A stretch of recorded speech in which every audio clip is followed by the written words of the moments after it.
Welcome to The Chill Scientist. We take deep dives into different scientific topics while you relax, do housework, or go to sleep. Let's begin the topic today, living on Mars. Imagine standing on a vast rust-red plain under a pale pink sky. The air is so thin it carries no scent, only a profound silent chill. In the twilight, two small misshapen moons, Phobos and Deimos, drift across the star-dusted canopy. You are standing on Mars. This is not a dream, not a scene from a movie, but a destination, a tangible world of rock and dust orbiting our sun, 140 million miles from Earth. This is Mars as it is today, hauntingly beautiful, but alien and inhospitable. But could it ever feel like home? Could we, with all our ingenuity and ambition, breathe life into this silent world? Could humanity truly transform the red planet into a second Earth? This question is no longer confined to the pages of science fiction. It is a question whispered in the halls of our greatest scientific institutions, a challenge being undertaken by visionary engineers, and a dream that fuels our collective imagination. The journey to Mars is a story that is unfolding right now. We are living in an unprecedented era of planetary exploration. We look up at the night sky, and Mars is not just a point of light. It is a place we know. We have mapped its canyons, analyzed its soil, and listened to the sound of its wind, all thanks to our robotic emissaries.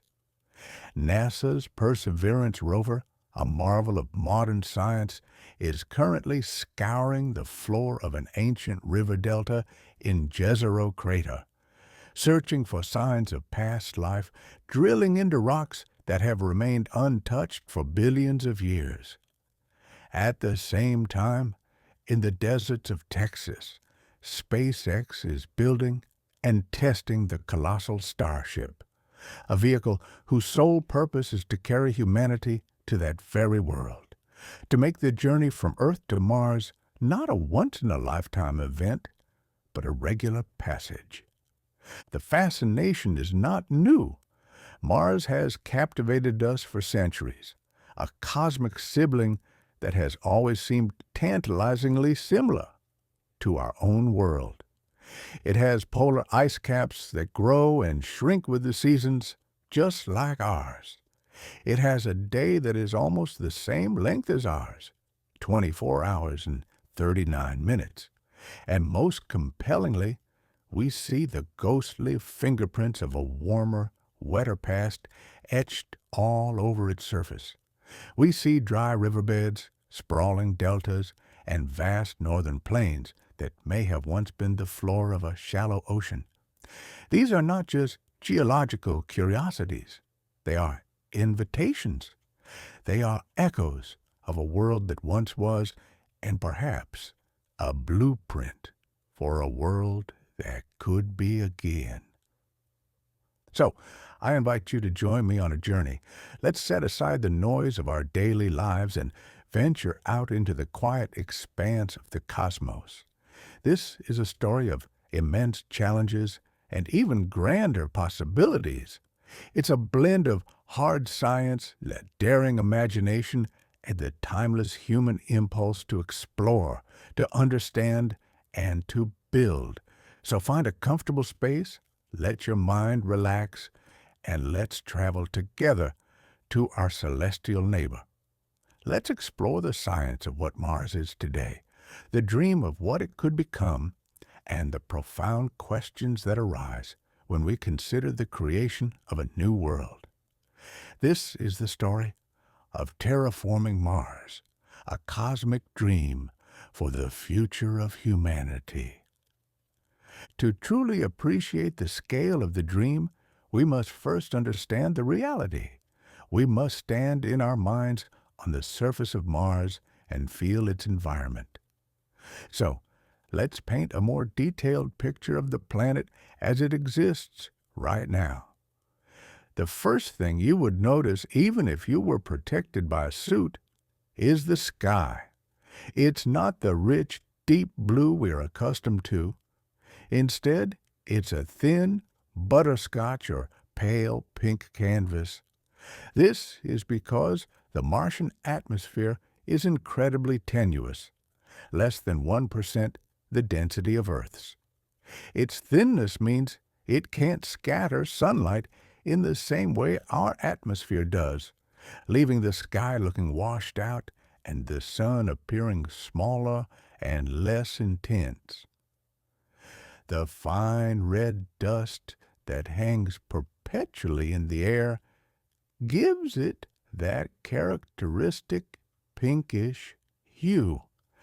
And that thin atmosphere leads to the second overwhelming sensation, the cold.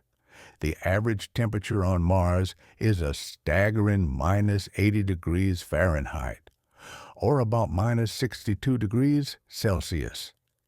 In the depths of a polar winter, it can plummet to nearly minus 200 degrees.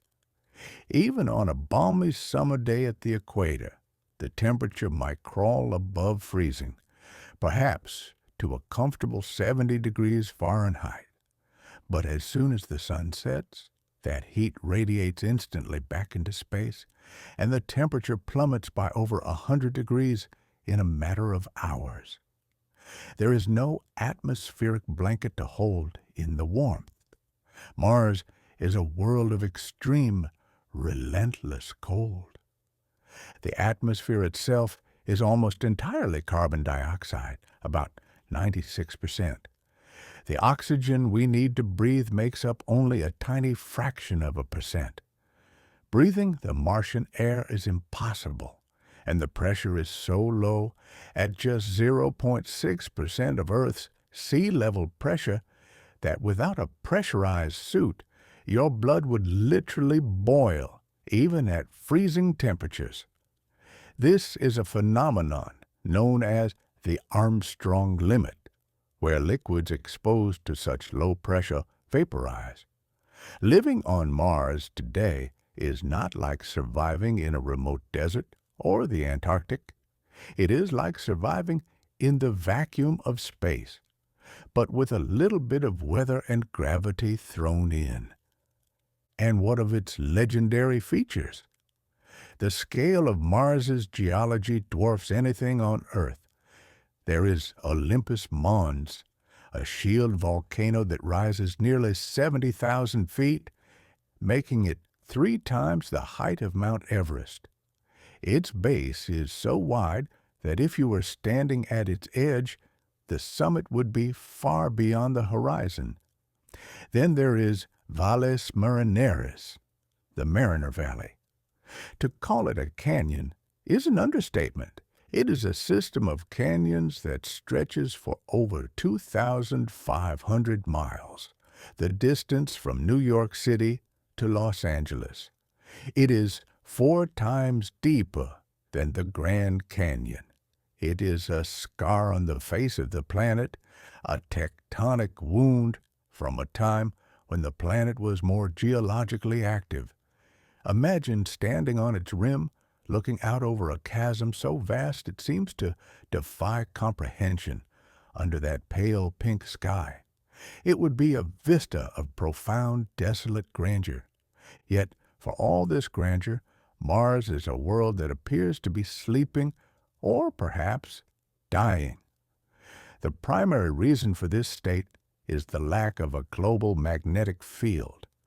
Earth has a molten iron core that spins, creating a powerful magnetosphere that deflects the solar wind, a constant stream of charged particles from the sun. This magnetic shield protects our atmosphere from being stripped away. Mars once had a magnetic field, but for reasons we don't fully understand, its core cooled and solidified billions of years ago. The shield went down, and the solar wind has been sandblasting the planet ever since, slowly eroding its atmosphere, turning a once potentially habitable world into the cold, dry desert we see today. This constant bombardment of solar and cosmic radiation also means the surface is incredibly dangerous for life as we know it. Any astronaut on Mars would need significant protection from this invisible but relentless hazard. But even in this harsh environment, there are tantalizing hints of a more dynamic world. Our orbiters and rovers have made discoveries that have reshaped our understanding of the planet. We know with certainty that there is a vast amount of water on Mars. It's just locked away as ice. The polar caps are made of a combination of water ice and frozen carbon dioxide, or dry ice. But more excitingly, NASA's Mars Reconnaissance Orbiter has used ground-penetrating radar to find massive glaciers of pure water ice buried under layers of dust in the mid-latitudes. Some of these deposits are as large as the state of New Mexico and hundreds of feet thick. This isn't just a little bit of frost. It's a vast, frozen reservoir, a resource of unimaginable value for future explorers. And then there's the mystery of methane. Several missions have detected faint, seasonal spikes of methane gas in the atmosphere. On Earth, the vast majority of methane is produced by biological processes, from microbes to cows.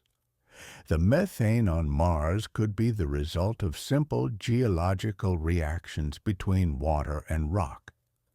But it could also be a clue, a biosignature.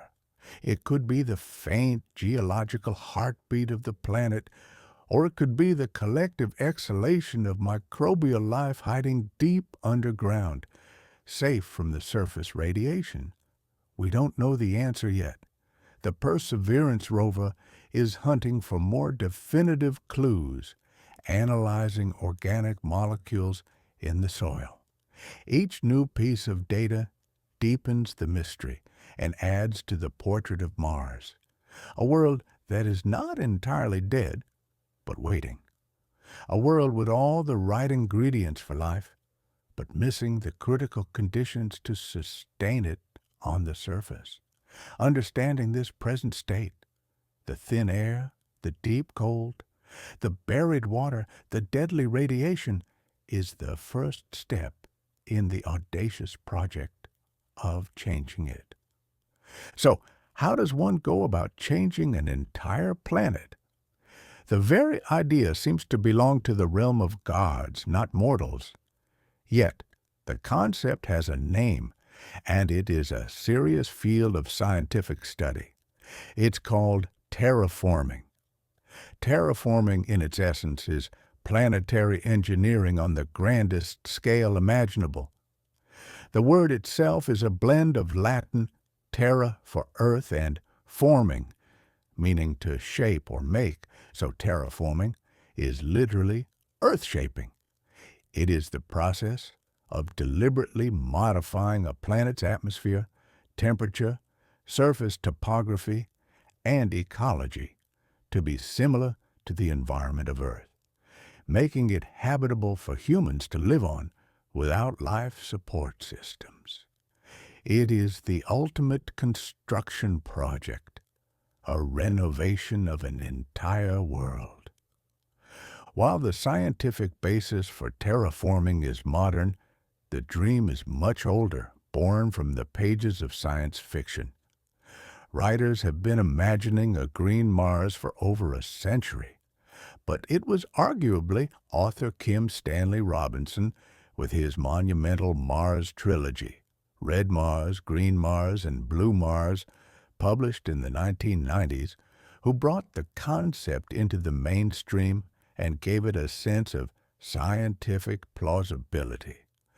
His books are not just stories, they are detailed thought experiments They meticulously chronicle the centuries-long process of transforming Mars from the initial political struggles and engineering challenges to the profound ethical dilemmas and the emergence of a new Martian society. Robinson consulted with NASA scientists to ground his fiction in real scientific principles, and in doing so, he provided a roadmap that has inspired a generation of engineers and astrophysicists. He made the dream feel achievable, albeit on a time scale that stretches far beyond a single human lifetime. So what does this planetary recipe actually entail? What are the key requirements to turn the red planet green and blue? We can break it down into a few fundamental pillars. The first, and most important, is the atmosphere. Everything else flows from this. To warm Mars, you need to create a greenhouse effect. Our own planet is kept warm by its atmospheric blanket, which traps heat from the sun. Mars, with its thin CO2 atmosphere, has a very weak greenhouse effect. So step one is to thicken that atmosphere dramatically. We would need to pump colossal amounts of greenhouse gases into the air, gases that are very effective at trapping heat.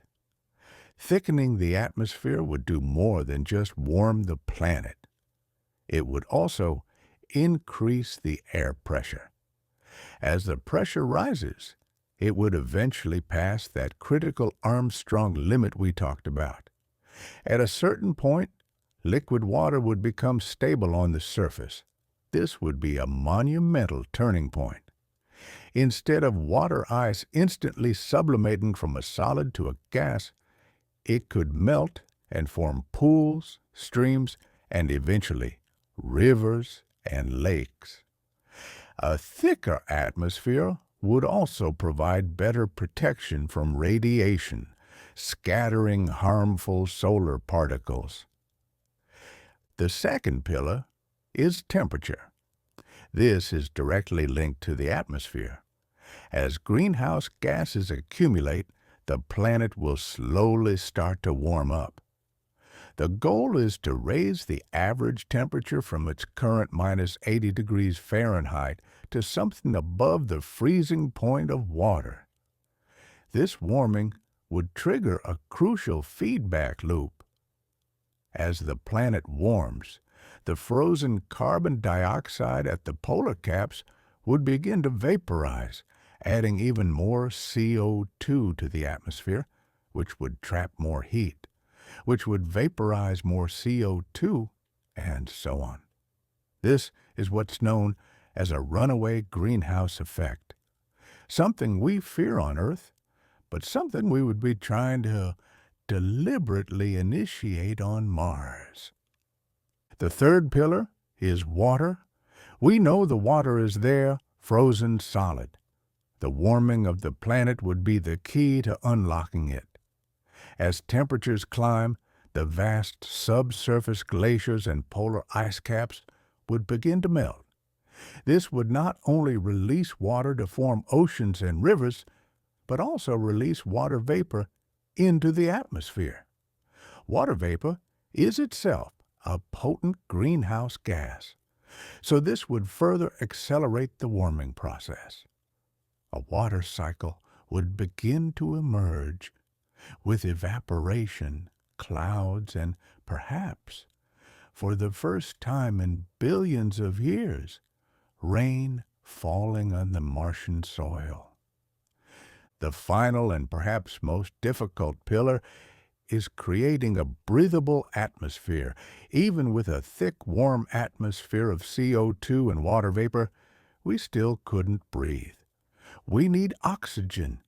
This would be the longest and most delicate phase of the project, a biological phase that could take many centuries or even millennia.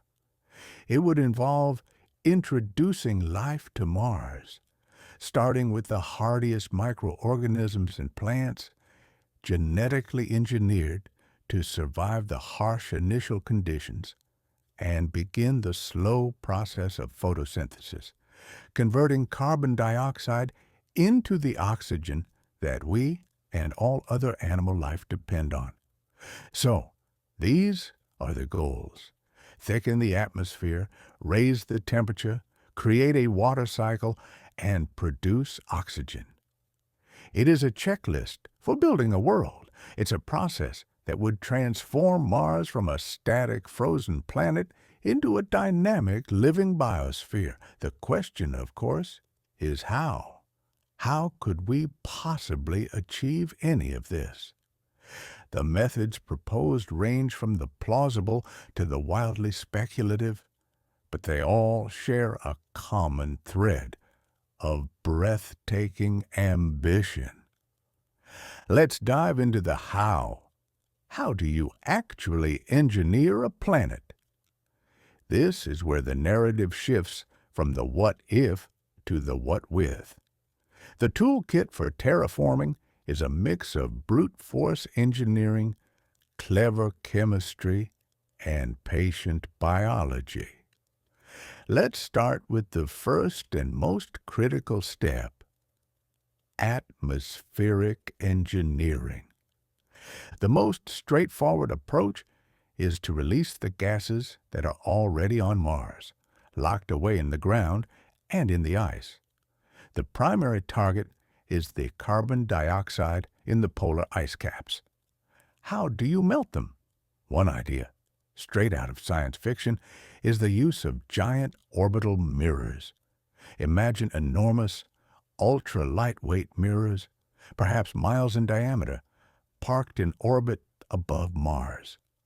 They would reflect sunlight and focus it onto the polar caps like a giant magnifying glass.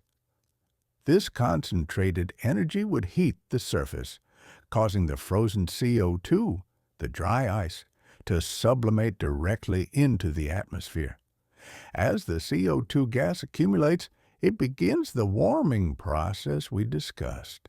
A more industrial and perhaps more practical approach would be to build factories on the surface of Mars itself. These factories wouldn't produce cars or electronics. They would produce pollution. Specifically, they would be designed to manufacture and pump out super greenhouse gases. Scientists have identified compounds like perfluorocarbons, or PFCs, as ideal candidates. These are man-made chemicals that are thousands of times more effective at trapping heat than carbon dioxide.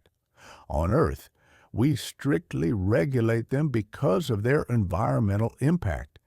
But on Mars, that impact is precisely the goal. We would essentially be mining Martian materials, using nuclear reactors for power, and running factories 24/7, with the sole purpose of warming the planet. This initial warming, whether by mirrors or by factories, is designed to kickstart that runaway feedback loop. As the planet warms by just a few degrees, the CO2 at the poles begins to vaporize naturally. This adds more greenhouse gas, which traps more heat, which releases more gas. Scientists estimate that if we could sublimate the entire northern polar cap, it could double the atmospheric pressure of Mars. That's still very thin, but it would be a significant start, enough to potentially raise the global average temperature and begin melting some of the water ice.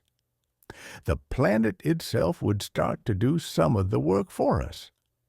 However, even with a thicker atmosphere, there's still that pesky solar wind, constantly trying to blow it away.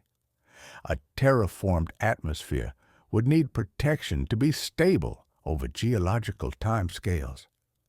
This brings us to one of the most elegant and futuristic proposals for terraforming: creating an artificial magnetosphere for Mars. In 2017, a team of NASA scientists proposed a concept that sounds like something from a high-concept sci-fi film. The idea is to place a powerful magnetic shield not on the planet, but in space, at a gravitationally stable point between Mars and the Sun. This location is known as the Mars-Sun Lagrange Point 1, or L1. At this point, the gravitational pull of the Sun and Mars balance each other out, allowing an object to remain in a fixed position relative to them. The proposal suggests deploying a large satellite at L1 that could generate a powerful magnetic dipole field, essentially a giant artificial magnet in space. This magnetic field would drape around Mars like an umbrella, deflecting the highest energy solar particles before they even reach the planet. The solar wind would be diverted around this magnetic shield, allowing the Martian atmosphere to stabilize and continue to thicken without being constantly eroded. This wouldn't be a physical shield, but an invisible force field, protecting an entire world. The technology to create such a powerful space-based magnet is beyond our current capabilities, but the physics is sound. It is a breathtakingly clever solution to one of the biggest obstacles to a long-term habitable Mars. With a thickening, protected atmosphere and rising temperatures, the next chapter begins, the return of liquid water. As the planet warms past the freezing point, the vast reserves of subsurface ice would begin to melt. Water would seep to the surface, filling craters and low-lying basins. The first Martian rivers would begin to carve new paths through the ancient dusty landscape. The great northern plains, believed to be the site of a former ocean, could once again begin to fill with water. This process would be slow, but imagine the moment. The first sustained rainfall on Mars in 3 billion years. Clouds would form in a sky that is slowly, over centuries, beginning to shift from a hazy pink to a pale blue as Rayleigh scattering, the same effect that makes Earth's sky blue, begins to take hold. But even with air and water, we would still be living in a world of carbon dioxide. The final, and by far the longest step, is the production of oxygen. This is where we would hand the reins over to biology. The first wave of life would not be trees and flowers, but some of the toughest organisms on Earth, lichens, algae, and especially cyanobacteria.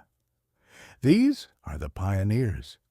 We would seed the newly formed Martian seas and dampen soil with genetically engineered strains of these microbes.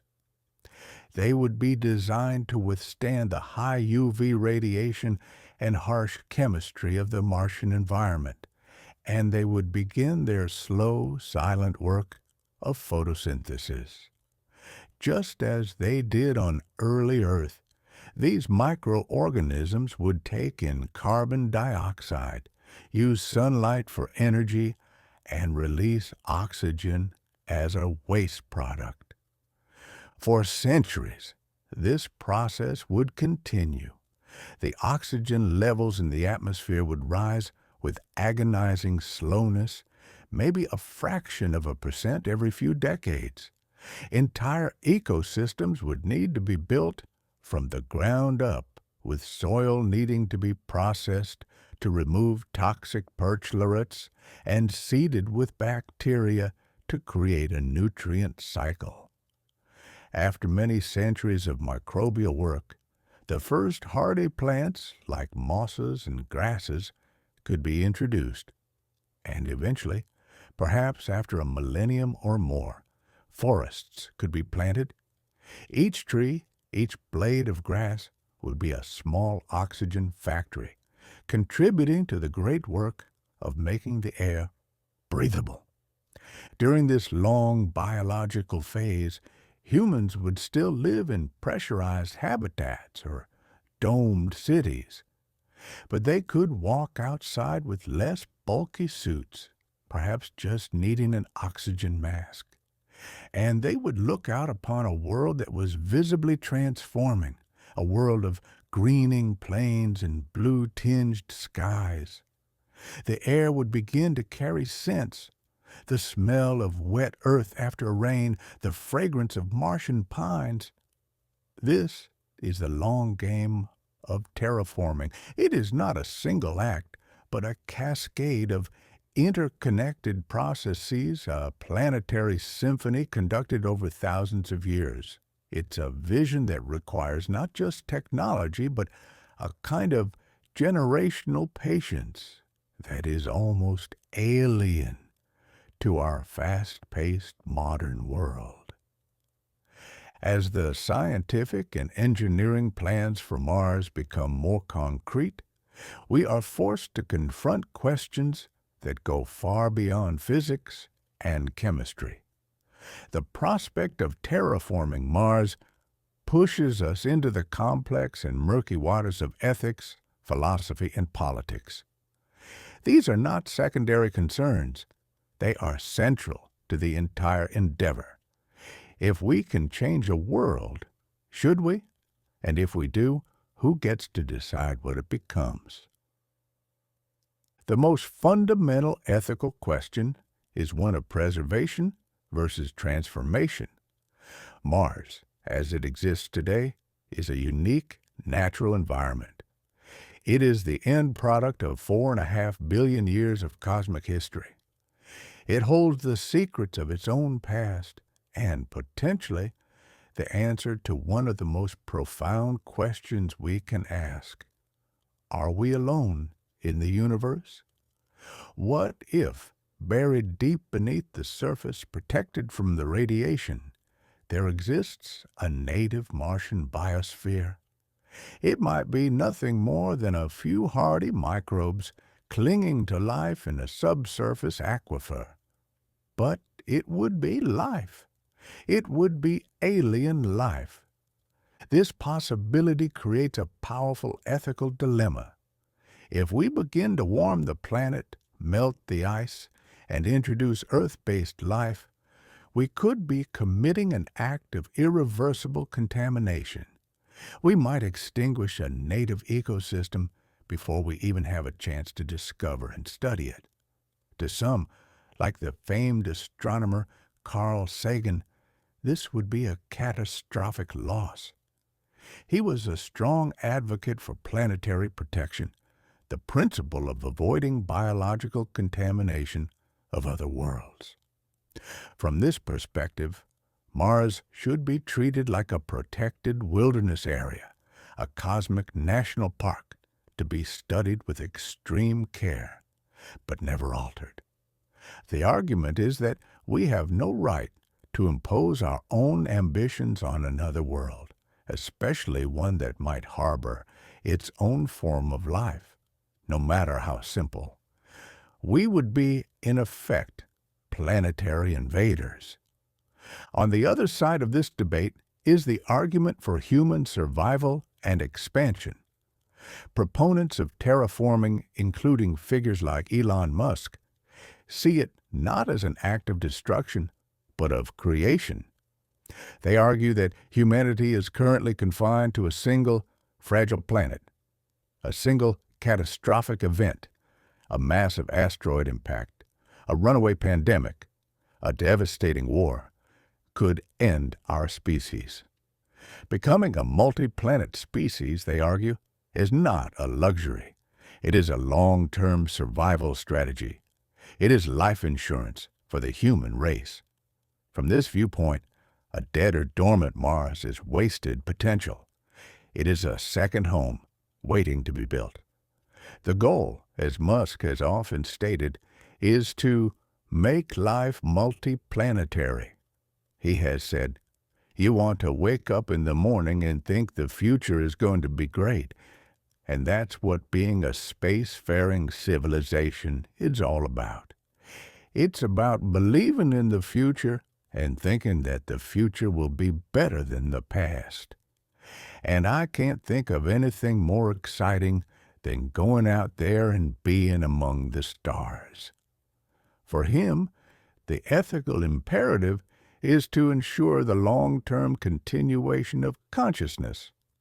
A lifeless Mars has no consciousness to preserve, but a terraformed Mars could be home to trillions of living beings, both human and transplanted from Earth. This leads directly to the next thorny issue.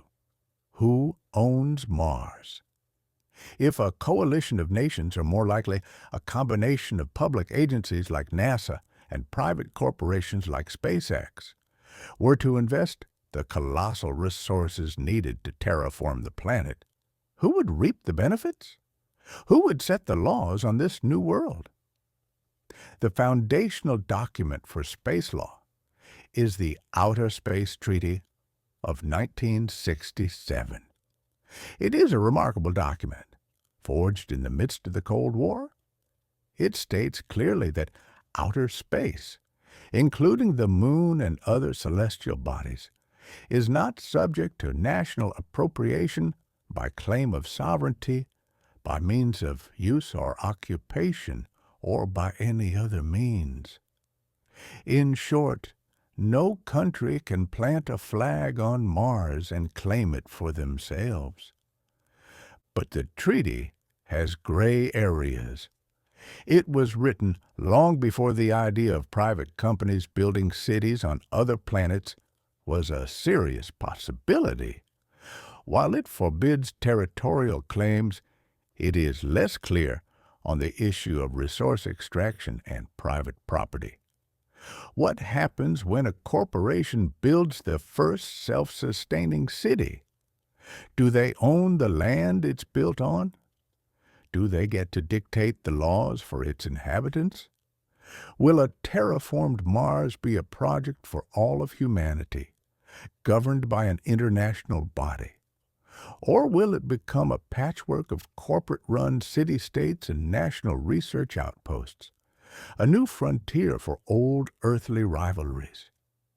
The dream of a utopian Martian society could easily sour into a reality of conflict over resources, territory, and power, a mirror of the worst aspects of human history, played out on a new world. And finally, we have to imagine what life would actually be like for the humans living through this transformation. A terraformed Mars would not be a perfect copy of Earth.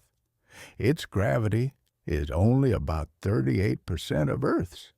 A person who weighs 150 pounds on Earth would weigh only 57 pounds on Mars.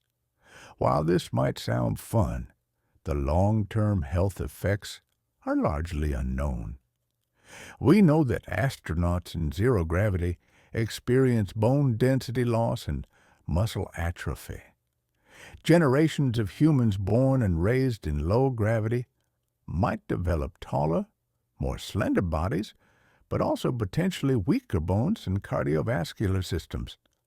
Would a Martian human even be able to visit Earth without significant physical difficulty? A new culture would undoubtedly emerge, forged by the shared experience of living on a frontier, utterly dependent on technology for survival, and looking up at the sky to see Earth as a distant, bright star. What would their art, their music, their politics look like?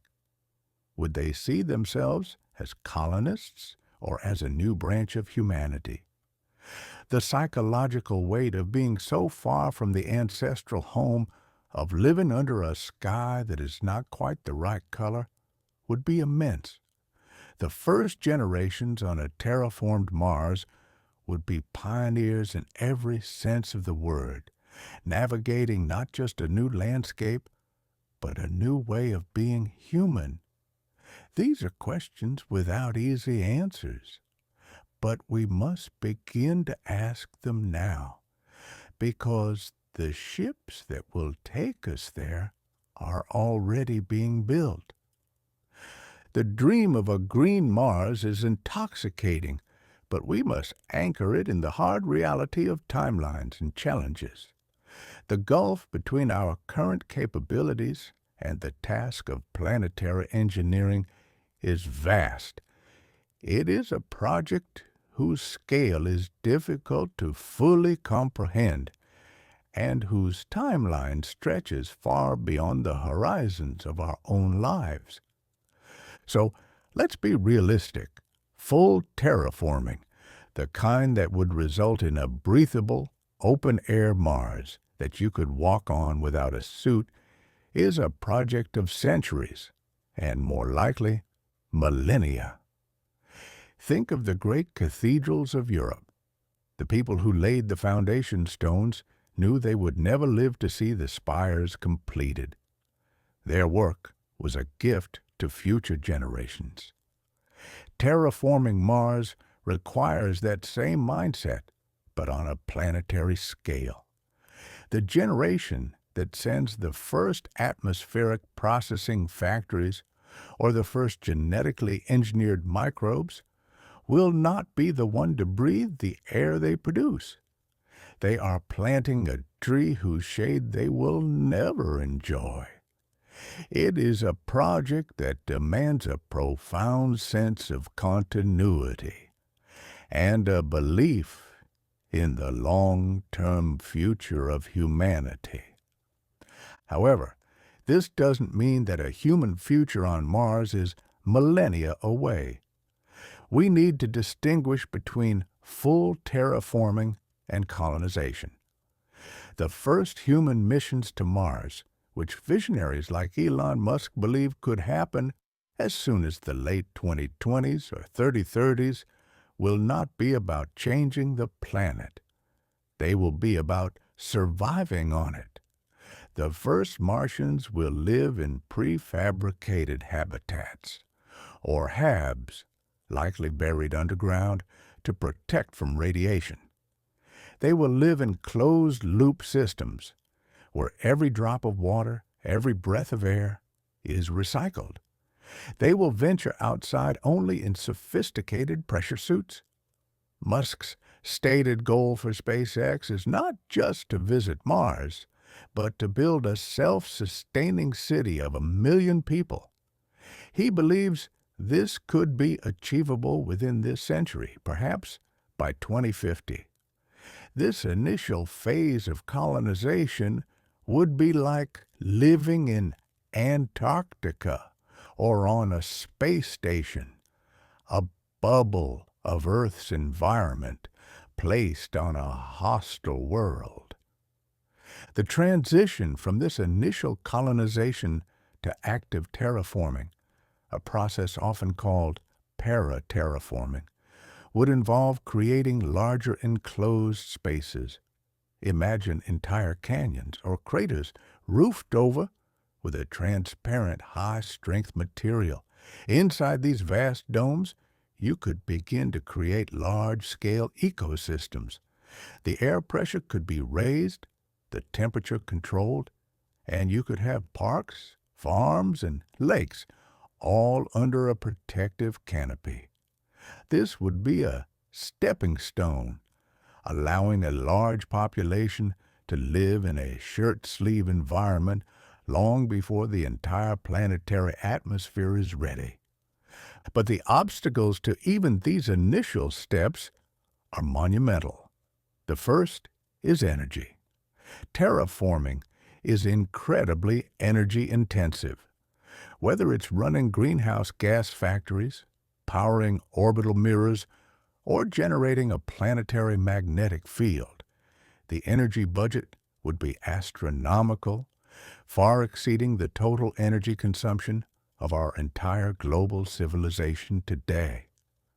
This energy would almost certainly need to come from advanced nuclear fission or, ideally, fusion reactors, a technology we have not yet mastered even on Earth. Then there is the sheer logistical challenge. Every single piece of equipment, every habitat module, every rover, every solar panel, and every human being has to be launched from Earth on a rocket, surviving a 6 to 9 month journey through deep space and then landed safely on Mars. While SpaceX's Starship is designed to be fully reusable and dramatically lower the cost of launching mass into orbit, the scale of material required for a self-sustaining city, let alone a terraforming project, is staggering. There are also significant technological gaps. We don't yet know how to build kilometers-wide orbital mirrors. We don't have the biological understanding to engineer organisms that can thrive in the Martian environment and efficiently produce oxygen on a planetary scale. We are still learning about the long-term effects of low gravity on the human body. These are not trivial problems. They are fundamental challenges that will require decades of dedicated research and development. And yet, in the face of these colossal obstacles, there is a powerful and hopeful outlook. The challenges of Mars force us to innovate in ways that could have profound benefits back here on Earth. To survive on Mars, we will have to become masters of sustainability. We will need to perfect closed-loop life support systems where everything is recycled. This technology could help us manage our own resources more effectively on a crowded Earth. The need for clean, powerful energy sources on Mars will drive investment in next-generation solar and nuclear power. The challenge of growing food in a hostile environment will push the boundaries of agriculture. In a very real sense, learning how to create a habitable environment on Mars is the ultimate lesson in understanding our own biosphere. By trying to build a new world, we might just learn how to save our own. The climate crisis on Earth is, in many ways, an example of accidental, negative terraforming. By studying how to deliberately and positively terraform Mars, we gain a deeper understanding of planetary dynamics and our own impact on our home. It's a reminder that we are all crew members on a spaceship called Earth, and its life support systems are in our hands. We have journeyed far in our minds, from the familiar blue dot of our home to the silent red expanse of our planetary neighbor. We have stood on its frozen plains, peered into its colossal canyons, and felt the whisper of its thin, cold wind. We have explored the audacious dream of breathing life into this dormant world, a dream woven from threads of advanced science, formidable engineering, and a uniquely human brand of relentless optimism. We have walked through the grand architecture of terraforming, from raising the sky with new air to igniting a planetary heartbeat with an artificial magnetic field, from melting ancient ice to plant the seeds of a new green world. And we have grappled with the profound weight of this ambition, the ethical questions of our right to remake a world, and the generational patience it would demand. The journey to a living Mars is not a simple one. It is a path fraught with challenges that test the very limits of our technology, our resources, and our wisdom. It is a project for a future so distant We can only sketch its outlines in our imagination. And yet, the pull is undeniable. It is a reflection of the same spirit that pushed our ancestors to cross oceans, to climb mountains, and to look up at the moon and see not just a light in the sky, but a destination.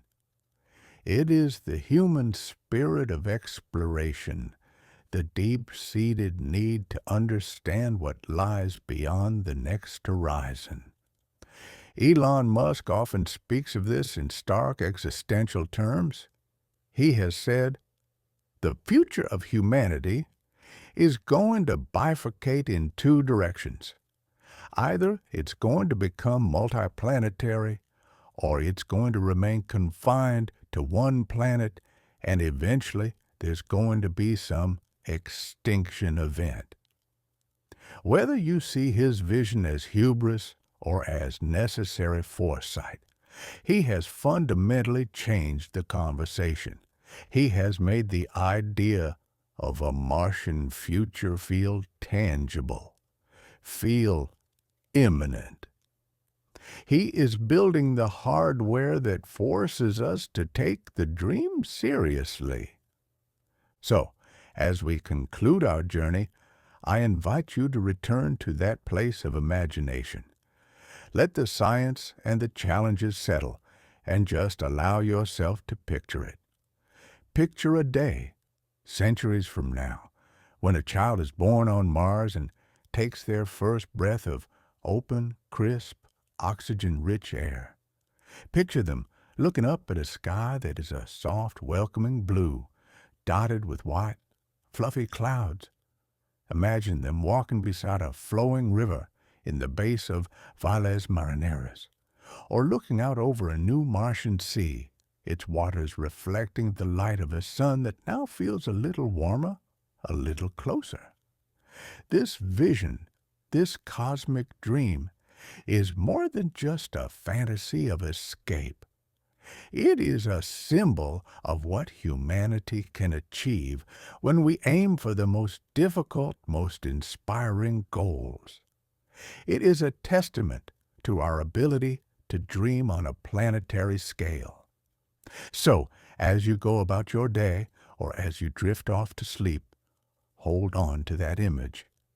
Imagine Mars's red dunes softening over Millennia into green valleys and rolling hills. Imagine the silence being replaced by the sound of wind in the trees and water on the shore. Imagine a new chapter for our species, written not on the pages of a book, but in the soil and the air of another world, a second Genesis among the stars.